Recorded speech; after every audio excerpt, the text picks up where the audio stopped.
Aku tak pernah benar-benar percaya pada bisikan-bisikan tua di kampung ini. Sejak kecil, saya mengajarkan untuk menghormati yang tak terlihat. Namun tak perlu takut selama kita hidup dengan baik.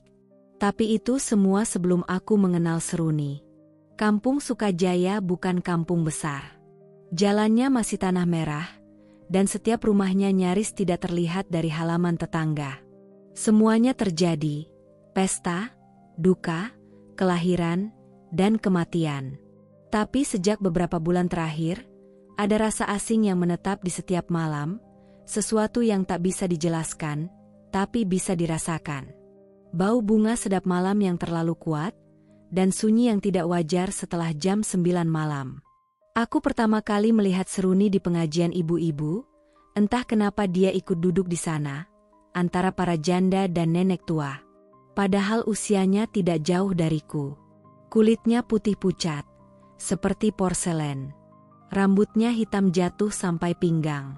Ia tak banyak bicara, hanya menunduk dan tersenyum samar. Tapi setiap pria yang melewatinya pasti menoleh 2 kali. Termasuk aku.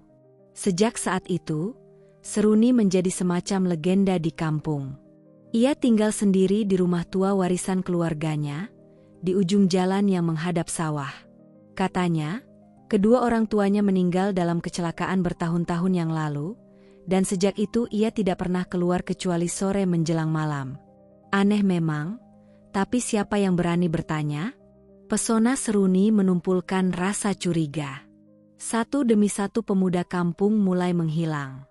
Pertama Dika, si anak bengkel yang suka nongkrong sampai larut malam. Katanya dia terakhir terlihat mengantar Seruni pulang dari pasar malam. Lalu Edi, yang kabarnya sempat diam-diam menyatakan cintanya. Dan terakhir, Anton, kakak kelasku waktu SMP, yang tiba-tiba saja tak pulang setelah katanya mau main ke rumah Seruni untuk membantu memperbaiki atap. Semua menghilang tanpa jejak. Tak ada mayat. Tak ada jejak darah. Hanya keheningan dan bunga Seruni liar yang tiba-tiba tumbuh subur di halaman rumah mereka masing-masing. Warga kampung mulai marah. Tapi tak ada yang berani berharap. Bagaimana mungkin gadis cantik itu melakukan hal buruk? Bahkan saat ketua RT diam-diam menyarankan untuk menanyakan keberadaan Anton pada Seruni, yang muncul hanya tawa pelan dan menghilang dingin. Aku, sejujurnya, mulai takut. Tapi bukan takut pada Seruni. Aku takut pada diriku sendiri, karena aku pun mulai rindu senyumnya. Membayangkan rambutnya, membaui aroma bunganya yang mengambang lembut di udara. Suatu malam, aku memutuskan lewat jalan belakang rumahnya, rute yang biasa kupakai sepulang ronda. Udara malam terasa aneh. Sejuk, tapi seperti dibalut kabut yang terlalu harum. Aroma sedap malam menyeruak kuat, menusuk hingga ubun-ubun. Aku menoleh ke arah rumah Seruni. Lampu halamannya temaram, dan ada siluet seseorang berdiri diam di depan jendela. Tubuhku merinding. Tapi kakiku melangkah pelan, seolah ada yang menarikku. Aku mendekat. Jarak tinggal belasan meter saat tiba-tiba pintu depan terbuka perlahan. Suara engselnya mengaduk-aduk perutku. Tak ada yang keluar. Tapi aku melihat bunga Seruni mekar liar di pinggir tangga, seperti menjalar dari bawah tanah, membentuk pola spiral. Aku mundur perlahan. Ada bisikan kecil yang tak jelas dari balik jendela. Dan aku bersumpah, aku melihat bayangan wajah Anton sekilas, pucat, kosong, seperti permohonan pertolongan dari dalam cermin. Sejak malam itu, aku mulai bermimpi buruk. Mimpi tentang ladang bunga putih yang menelan tubuh-tubuh muda. Wajah-wajah teman kampungku muncul satu demi satu, memudar, tenggelam dalam tanah basah. Sementara Seruni berdiri di tengah ladang itu dengan mata hitam mengilap dan bibir menyanyikan lagu tanpa suara. Aku mulai jarang keluar malam. Tapi desas-desus semakin menjadi. Warga mulai mengunci pintu lebih awal. Beberapa ibu mulai memandikan anak laki-laki mereka dengan air doa. Tapi Seruni tetap berjalan di kampung, tetap tersenyum, tetap menyapa dengan lembut.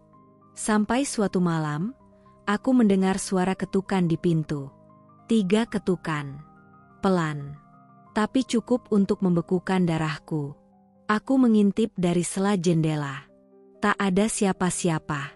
Tapi di depan pintuku, terdapat setangkai bunga seruni putih yang masih basah, seolah baru dipetik. Jantungku berdegup tak karuan. Aku mengambil bunga itu dengan tangan gemetar.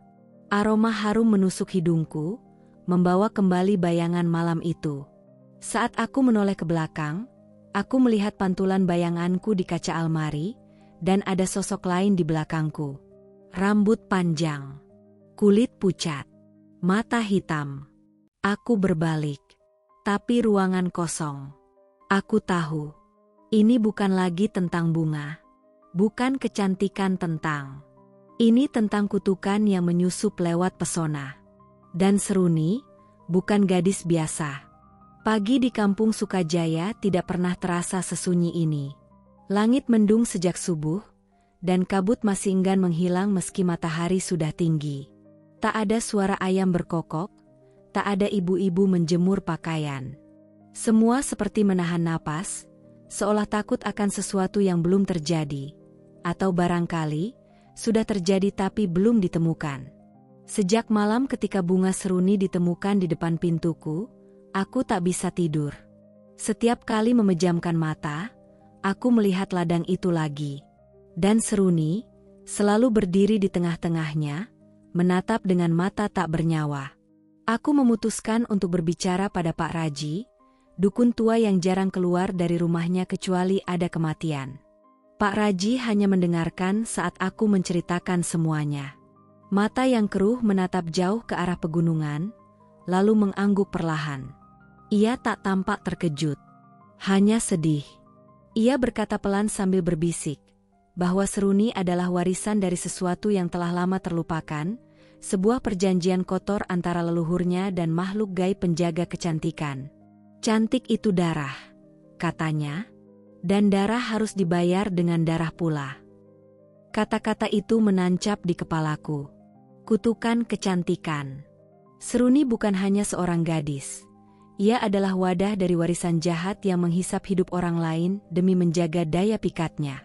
Pak Raji menyuruhku mengamati halaman belakang rumah Seruni, terutama di malam Jumat. Katanya, tanah tak pernah benar-benar menutup jejak dosa. Malam Jumat itu aku tegaskan. Angin menggambarkan ganjil, dingin dan membawa bau anyir bercampur harum bunga. Aku berdiri diam di balik rumpun pisang, mengintip ke halaman belakang rumah Seruni. Dan di sanalah aku melihatnya. Di bawah cahaya bulan setengah, Seruni berdiri membelakangi rumah. Rambutnya tergerai, dan ia mengenakan kain putih panjang. Di sekelilingnya, bunga Seruni mekar liar, tidak seperti tanaman biasa. Mereka tampak bergerak, bernafas. Ia membungkuk pelan, menancapkan sesuatu ke tanah, lalu menaburkan bunga dan darah dari mangkuk kecil. Aku nyaris muntah saat menyadari itu bukan ritual biasa. Tanah yang ia taburi bunga tampak seperti baru digali. Bentuknya lonjong, seperti kubur. Tanganku gemetar. Aku mundur perlahan, tapi terantuk akar pohon. Seruni menoleh cepat. Matanya menyala sejenak, tak seperti mata manusia. Tapi aku segera berlari, tanpa menoleh, dengan napas berburu dan tubuh penuh lumpur. Keesokan harinya, warga kampung geger. Rino, anak Pak Bakar yang baru seminggu lalu mulai dekat dengan Seruni, dinyatakan hilang.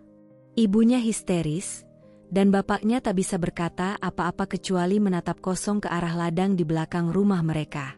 Seperti ada yang dimengerti tanpa perlu dijelaskan. Aku tidak bisa diam. Bersama Pak Raji dan 3 orang lainnya, kami mendatangi rumah Seruni saat sore. Pura-pura ingin mengantarkan makanan. Seruni seperti penyambutan biasa, lembut, manis, dan tampak tak bersalah. Tapi matanya seperti menyimpan dunia lain, seperti tahu lebih banyak dari yang diucapkan. Pak Raji menatapnya dalam-dalam, lalu bicara dalam bahasa kuno yang hanya memahami beberapa orang tua di kampung. Seruni tersenyum, tapi tak menjawab. Ia hanya membalik badan dan masuk ke dalam. Kami tidak mengikuti. Sebaliknya, kami menetap di belakang rumah. Tanah yang kulihat semalam masih basah. Bunga seruni di sekelilingnya seperti pagar. Dengan hati-hati, kami mulai menggali. Tak lama kemudian, kami menemukan sesuatu. Bukan mayat, tapi rambut. Hitam, panjang, kusut dan masih basah. Dan di bawahnya, serpihan tulang jari, masih terbungkus kain sobek. Pak Raji segera menghentikan kami. Ia mengambil segenggam tanah dan mencium aromanya. Lalu ia berkata, tempat ini bukan kuburan. Ini tempat persembahan. Tapi korbannya tidak mati sepenuhnya. Darahku membeku. Apa maksudnya? Rohnya belum pergi. Masih tertahan, diserap ke dalam tanah oleh bunga-bunga ini. Jelasnya. Kami segera pergi. Tapi malamnya, mimpi itu kembali. Tapi kini lebih jelas. Rino muncul, dengan mata putih dan wajah tertidur. Ia mengulurkan tangan kepada saya, seperti minta ditarik keluar dari dalam lumpur. Di belakangnya, Seruni menatap diam dengan senyum yang kian lebar. Wajahnya berubah-ubah, kadang cantik, kadang buruk, dan kadang terlihat seperti kerangka hidup yang mengenakan topeng manusia. Aku terbangun dengan keringat dingin. Nafasku berat. Tapi aku tahu, aku tak bisa terus diam. Besok pagi, aku akan ke rumah kepala desa. Kita harus bertindak. Karena jika tidak, semua pemuda kampung akan jadi tumbal. Namun pagi itu, rumah kepala desa kosong. Dia pergi entah kemana. Warga mulai panik. Semalam, 2 pemuda lain tak pulang. Dan bunga seruni mulai tumbuh tak hanya di halaman rumah mereka, tapi juga di jalan, di kebun, bahkan di sekitar musala. Warga berkumpul di balai desa. Pak Raji berbicara jauh lebar, mengungkap semua yang kami temukan. Beberapa tidak percaya. Beberapa menangis. Tapi sebagian mulai mengerti.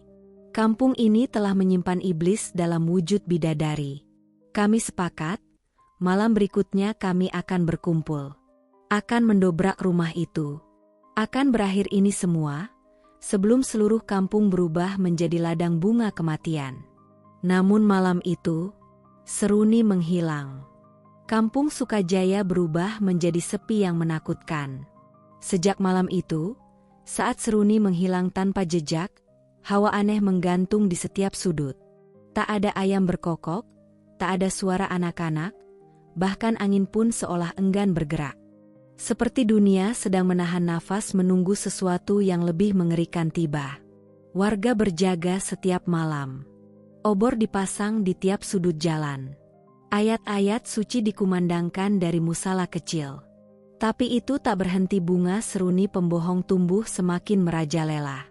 Tak hanya di tanah, tapi juga merambat ke dinding rumah, pagar, bahkan tiang listrik. Mereka tumbuh dalam semalam, harum menusuk, dan terasa seperti busuk daging yang disamarkan aroma manis. Pak Raji mengatakan satu hal yang membuat semua orang semakin gentar. Seruni bukan pergi. Dia berpindah wujud. Aku tak mengerti maksudnya, hingga malam ketika rumah Pak Lurah terbakar tanpa sebab. Api menyala dari dalam, seolah-olah kompornya bukan hanya kayu, tapi ada sesuatu yang tak terlihat. Di tengah kobaran api, seseorang bersumpah melihat sosok perempuan berdiri diam, rambutnya melayang, dan kulitnya bersinar pucat seperti lilin terbakar. Matanya hitam pekat, tak ada bola mata, dan bibir bergerak, seperti menyanyi dalam bisikan. Setelah itu, 3 orang lagi menghilang. Semua laki-laki muda. Kami memutuskan untuk mencari ke rumah Seruni. Meski ia telah menghilang, kami percaya ada yang tertinggal di dalam. Aku, bersama Pak Raji, Ujang tukang kayu, dan Dika, adik salah satu korban, menyelinap malam-malam dengan membawa lampu minyak, cangkul, dan air doa. Rumah itu gelap dan lembab. Udara di dalam seperti tak pernah berubah selama puluhan tahun. Debu tipis menempel di furnitur, tapi lantai ruang tengah bersih seperti baru dipel. Lalu kami mendarat, kamar Seruni. Pintunya berat, seperti menahan napas saat dibuka. Di dalam, tak ada tempat tidur.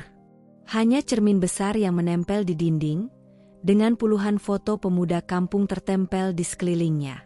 Semuanya wajah yang kami kenal, hilang, atau sakit tanpa sebab.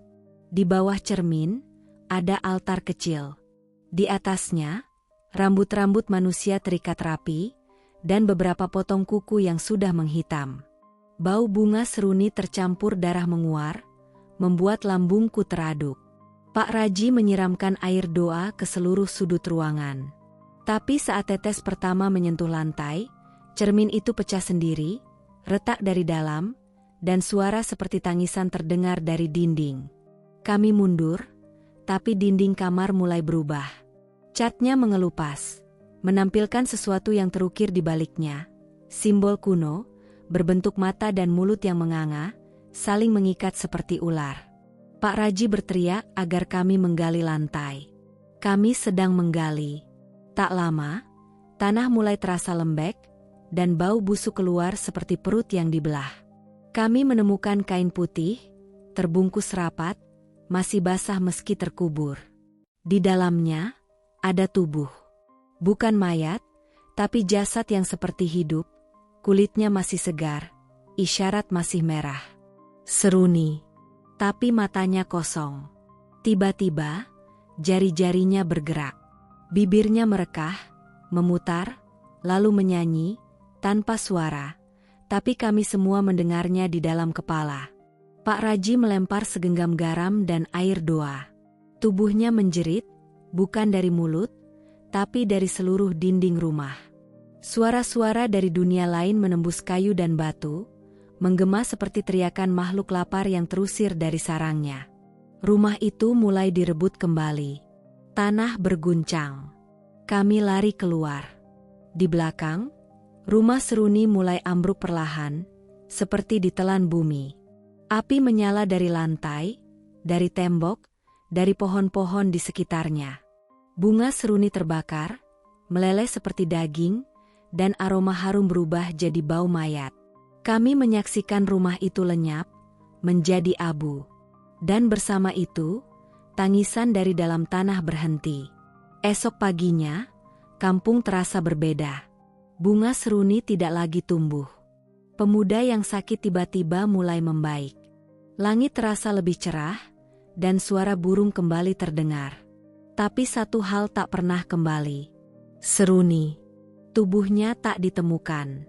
Dan meski rumahnya menghilang, malam-malam berikutnya tetap menghadirkan aroma samar sedap malam. Tak usah berdiskusi dulu, tapi cukup untuk membuat jantung berdegup tak nyaman. Beberapa orang mengatakan mereka melihat bayangan di ladang tua. Sosok perempuan, berdiri menghadap sawah, rambut tergerai, dengan gaun putih yang berkibar ditiup angin. Mereka bilang, Seruni masih di sana, menunggu pengganti.